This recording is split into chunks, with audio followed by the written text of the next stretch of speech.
x equals to x to the power 4 plus 5x minus 3 হলে এই function থেকে f of -1 এর মান নির্ণয় করতে বলছে এবং f অফ হাফ এর মান নির্ণয় করার জন্য বলছে। তো গিভেন দ্যাট দিয়ে ফার্স্টে এটা তুলে নিবা, ঠিক আছে, যে ফাংশনটা দেওয়া আছে।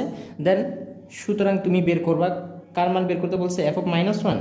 ওকে, এখন দেখো x এর জায়গায় কে বসছে, -1, তাহলে ফাংশনের যেই জায়গায় অর্থাৎ এই যে রাশিটা আছে এইটার যেই জায়গায় x আছে সেখানে -1 দ্বারা রিপ্লেস করব। তাহলে এখানে x আছে, x এর জায়গায় বসবে -1, ঠিক আছে, কিন্তু পাওয়ার তো সরবে না, জাস্ট x কে রিপ্লেস করব তার মান দ্বারা, বাট পাওয়ার বা সহগ যদি থাকে সেটা থেকেই যাবে। প্লাস 5 ইন্টু x এর মান হচ্ছে -1, আমরা -1 বসে দিব, -3 সমান এখান থেকে আস্তে আস্তে x টু দি পাওয়ার 4, অর্থাৎ 1 এর উপরে যদি আমি 4 দেই এটা থাকবে 1ই। এবং দেখো যেহেতু মাইনাসের উপর পাওয়ারটা জোর, তাহলে এটা অবশ্যই প্লাস হয়ে যাবে। এবং দেখো এই দুইটা সংখ্যা যেহেতু গুণ, দুই বা তার অধিক সংখ্যা গুণ করলে তাদের সামনে চিহ্ন কি হয়ে যায়, গুণ। মাইনাসে প্লাসে মাইনাস, 5 একে 5, দেন তারপর হচ্ছে এখান থেকে -3। তাহলে -3 আর -5 যোগ করলে -8, তার থেকে 1 চলে গেলে থাকবে -7, ঠিক আছে।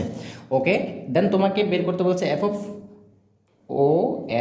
হাফ, ঠিক আছে। তার মানে এবার x এর জায়গায় আছে কি হাফ, তাহলে x কে এই ফাংশনের x কে রিপ্লেস করব হাফ দ্বারা, have to the power 4 plus 5 into half -3।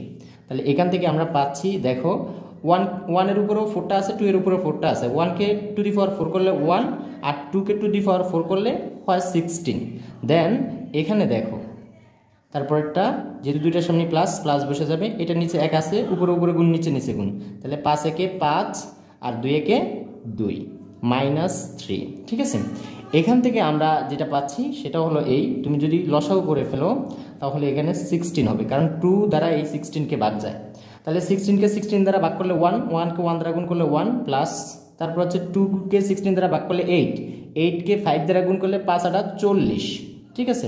And then এটা নিচে আছে 1 দ্বারা 16কে ভাগ করলে 16 দ্বারা 3কে গুণ করলে হবে 48, ঠিক আছে। তো এইখান থেকে আমরা যেটা পাচ্ছি 16 আর 1 আর 40 যোগ করলে হচ্ছে 41, এখান থেকে -48 থেকে যদি 41 বাদ দেই থাকবে -7। This is the answer.